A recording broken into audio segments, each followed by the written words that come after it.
Hello everyone and welcome back to our bizarre and unusual world.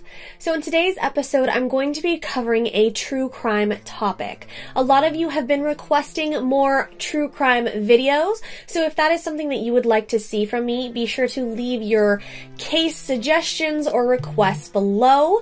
I feel like this one is a very overlooked case. This one is very interesting, and I think that this particular serial killer is not covered as much as some other cases. So this is, of course, the true crime, but it does have a dash of supernatural in it as well. So in today's episode, I will be covering the Fox Hollow murders.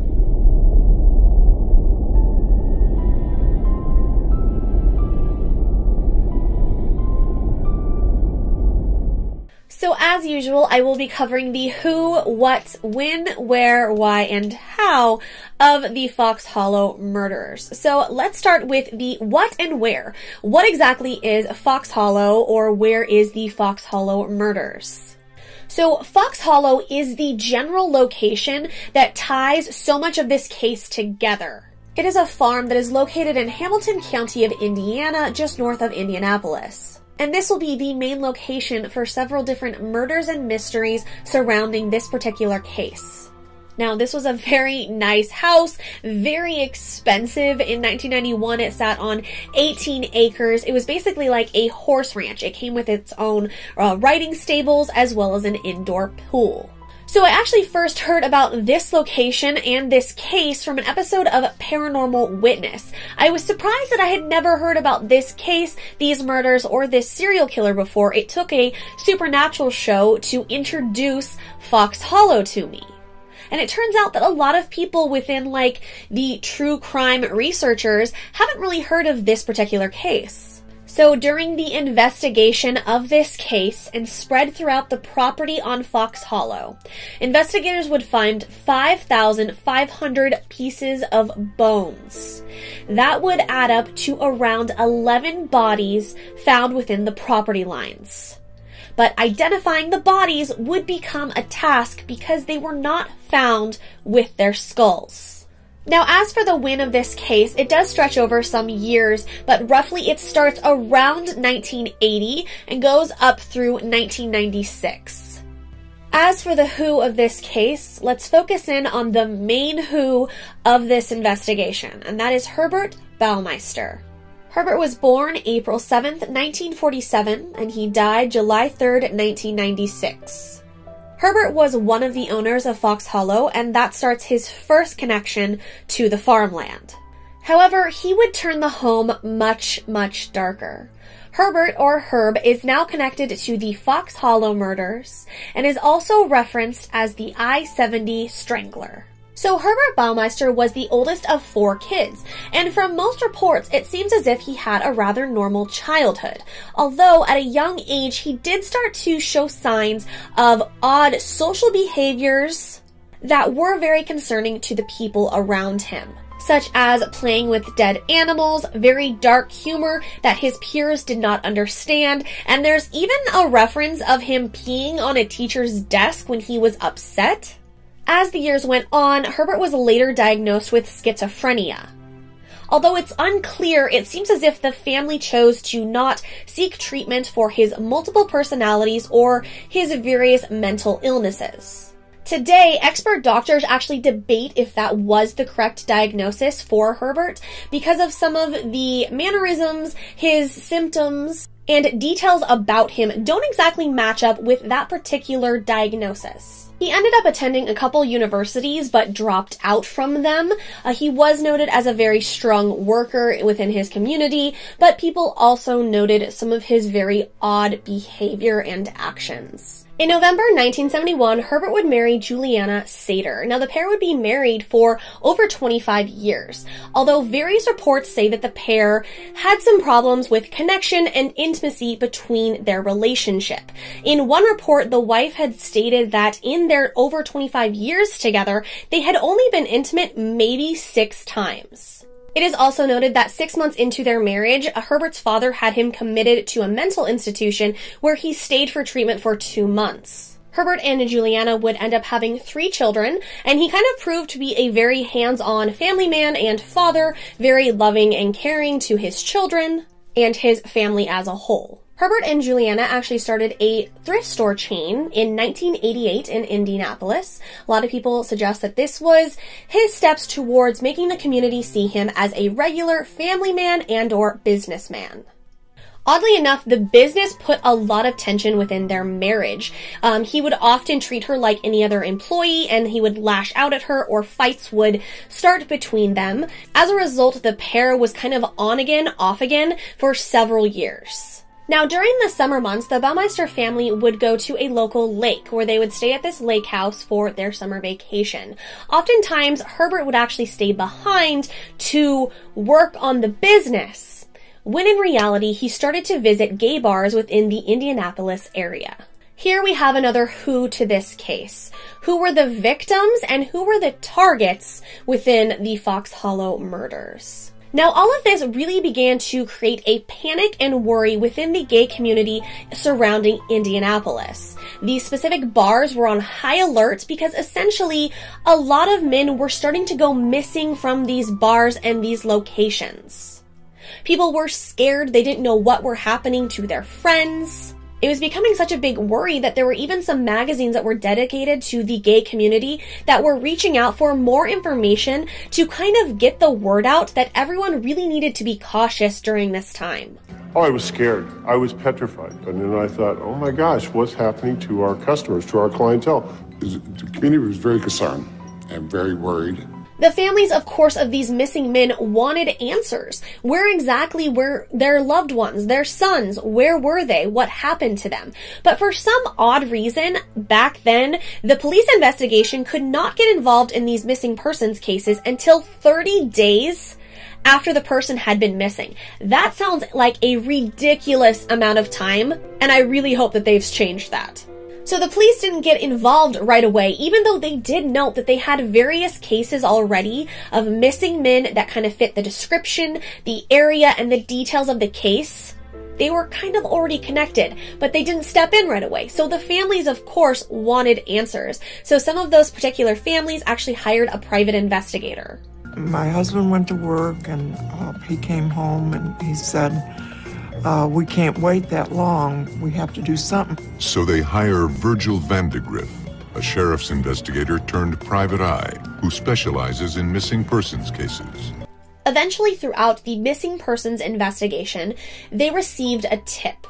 Someone called in and believed that he was a survivor and or witness as to what could have potentially happened to these missing men. He described that he met a man at one of the local gay bars who identified himself as Brian Smart. He went home with this man to a very large, fancy house that would later be identified as Fox Hollow. He said he enjoyed some time with the man and that they mostly hung around his indoor pool, which was oddly surrounded by a bunch of mannequin bodies for whatever reason.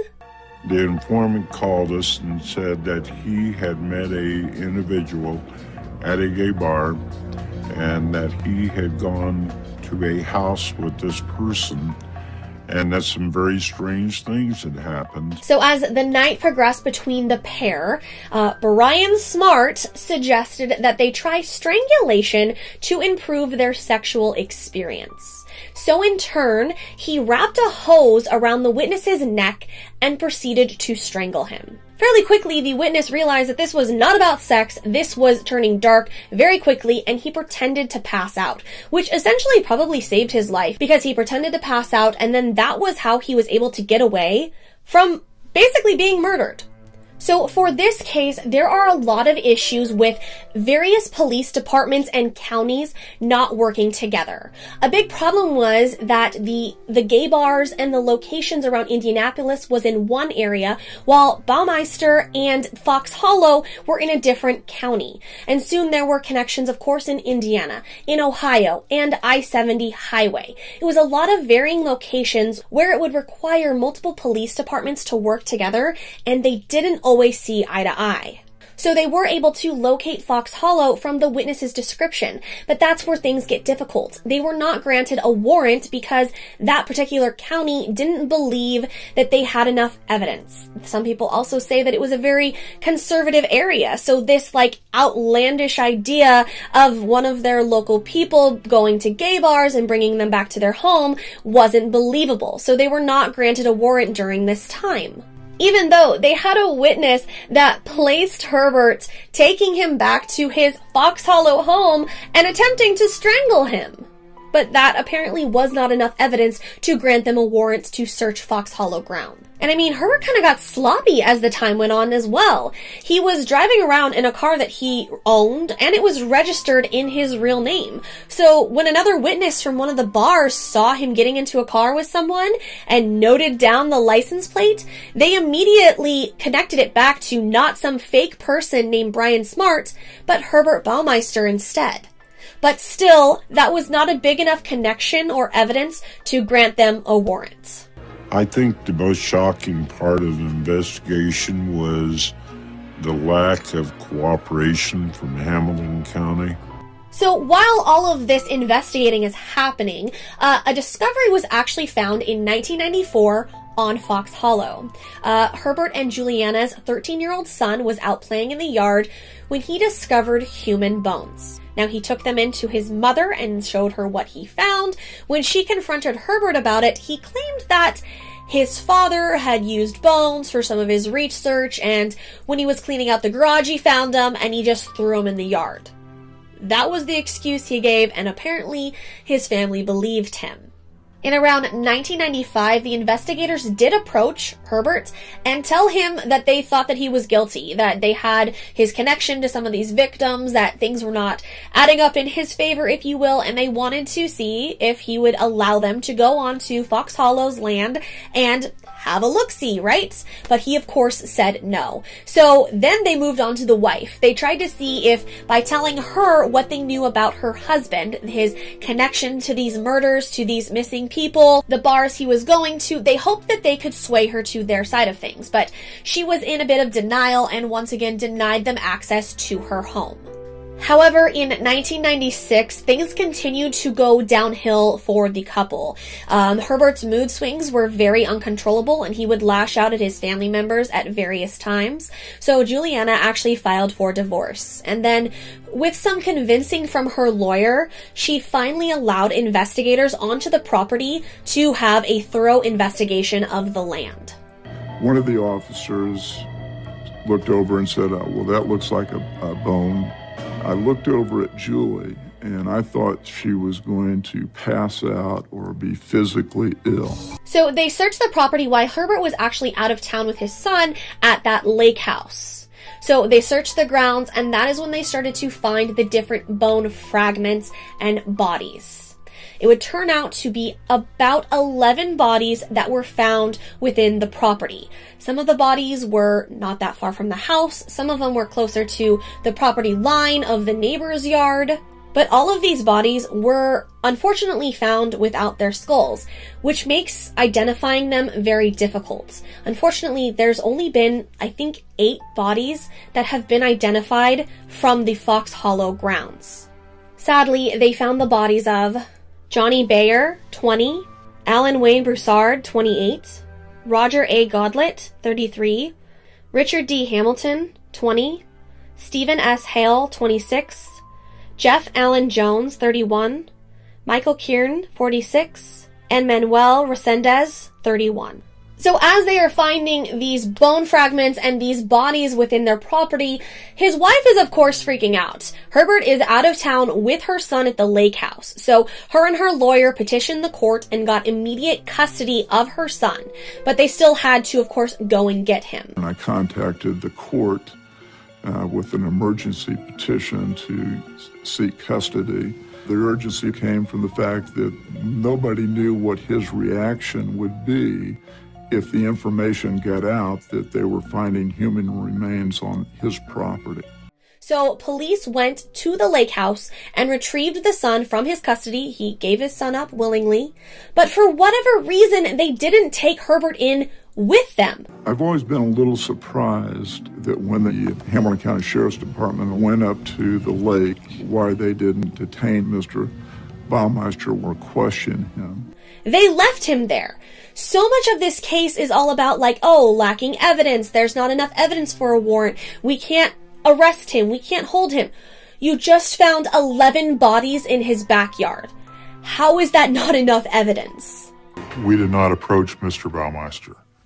We were working on developing a profile of Mr. Baumeister to find out as much as we could in anticipation of the opportunity to interview him. Well, it was extremely frustrating. Hamilton County would not move on anything.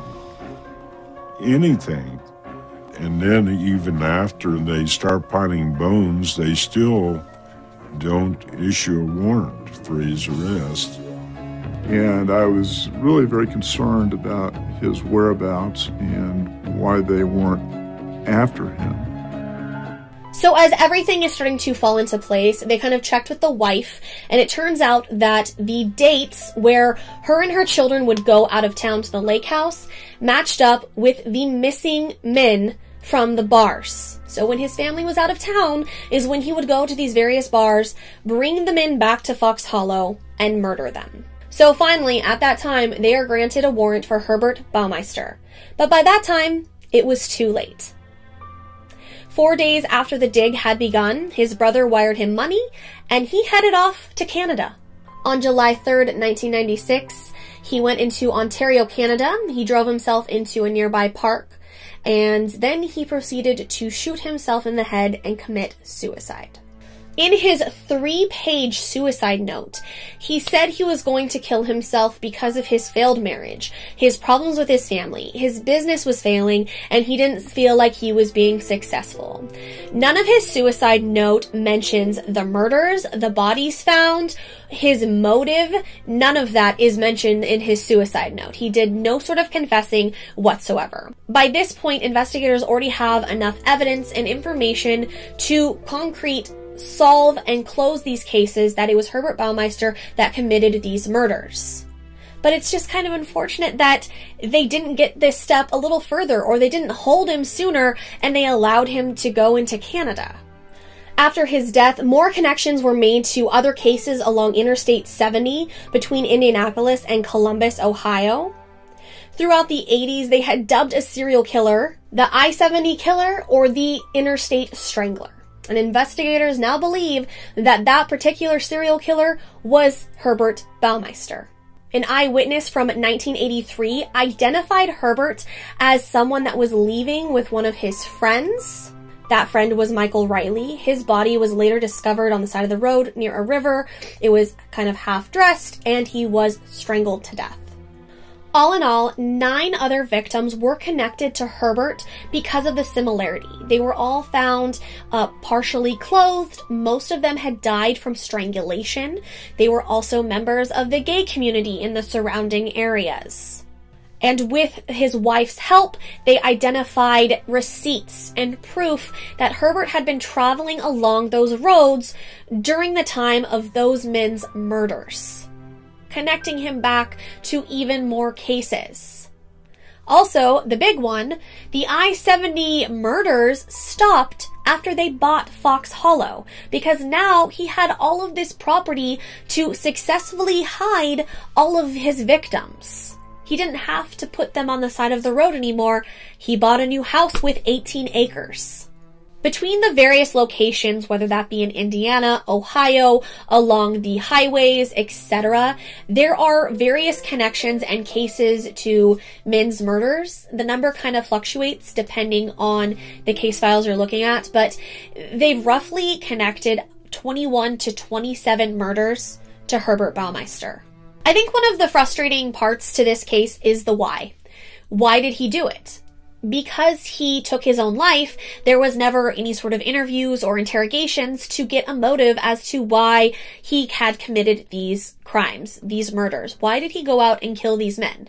Now, of course, people have their theories. I have my own theories too, of potentially what the why was, what the motive was for him. But I am not personally in his head, so for this case, the why of his motive is very much left up in the air because it wasn't mentioned in his suicide note. Another why of this case is, why did it take so long to grant the warrants or to really do something about this case? He should have been taken in or done something. Instead, he was allowed to still go out there, continue to kill more men for no reason. It's very clear that there was like one police department that was very adamant of trying to put this man away, while the other one was like, nah, we don't have enough evidence, and they fought back and forth, and that delayed time. It gave him more victims, unfortunately. Or like, why wasn't he taken in at the lake house? When they got his son away from him, he should have been taken in right then. They found 11 bodies in his backyard. He, at the very least, should have been taken in for questioning, not just left and allowed to flee to Canada. Some people have suggested that there was sort of a taboo or awkwardness surrounding this case back then because it was surrounding the gay community, which is ridiculous. But maybe that is why the warrants weren't issued as quickly, or the missing persons files were not taken as seriously as they should have been because there was a serial killer in their town, right? It's very unfortunate for the victims, their loved ones, if that is the case on why he wasn't brought in sooner, because it had to do with the gay community, is just horribly depressing. And maybe that's why this particular true crime case isn't as well known, and there wasn't as much media attention for a serial killer being not really caught, but they found out who did it. All of these men's lives were taken away, but there was not that much coverage on it. So how is Fox Hollow today? This is where we kind of dive into the supernatural aspect of this case and how I actually discovered this case. As I said, I found out about this serial killer and this whole Fox Hollow case on an episode of Paranormal Witness. Can be a very creepy show, but I'm into those sorts of things, right? That episode really creeped me out, and it was talking about the backstory of the property, the case, the serial killer, and how a lot of people think that the grounds are now haunted. So there's been a lot of different shows that have done investigation within the Fox Hollow grounds. But I believe in that episode, the owners were Rob and Vicky Grave. I'm not sure if they still own Fox Hollow or not, but they were the ones that were talking about the spooky experiences that they had had in the house and on the grounds, whether that be inside the home, seeing things out of the corner of your eye, some spooky things happening out in like the wooded area where the bodies were found, and their sons actually experienced some very creepy and scary situations inside that pool. I would, if I knew the backstory of that house, there is no way I would want my children swimming anywhere near that pool. Like, no way. That's creepy in itself, and especially if you believe in supernatural things. But like I said, there's been a lot of ghost shows that have gone there. Ghost Adventures, I think, went, but I haven't seen that episode. I've just seen Paranormal Witness. I would recommend that episode if you want to learn more about Fox Hollow or see some of the spooky supernatural side of things. It was indeed very creepy. But I mean, if you think about it, if you believe in ghosts or spirits, that property has to have a lot of bad juju.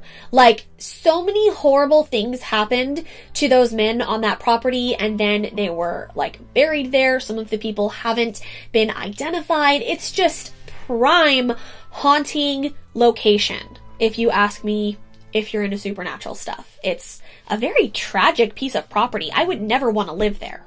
So, what do you guys think of this case? Have you heard of this case? Have you heard of Herbert Baumeister or Fox Hollow murders?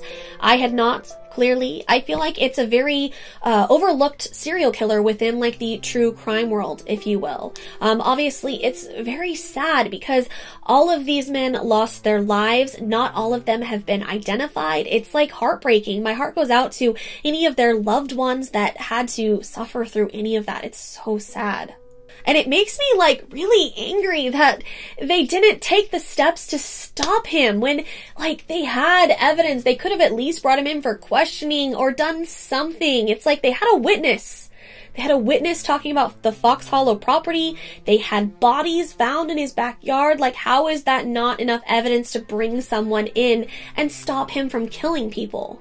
Thanks for watching, guys. If you would like to see me do some more true crime episodes of this series, obviously the bizarre and unusual portion of this would be kind of the serial killer aspect and the spooky bit, of course. But if you have any true crime suggestions, feel free to comment or message me them.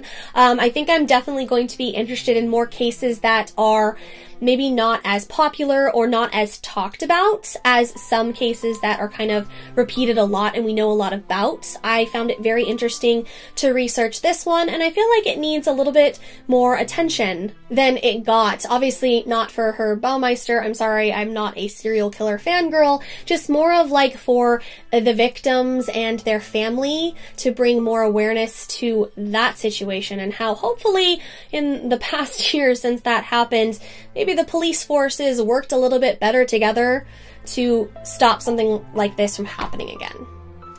Thanks for watching, lovelies, and I will see you in the next episode. Our first story tonight takes us along a possible trail of nightclubs near downtown. According to our source, Herbert Baumeister picked up the man who would eventually contact police in the neighborhood of this gay bar. But does that trail end in a Hamilton County field filled with human bones and their deadly secrets?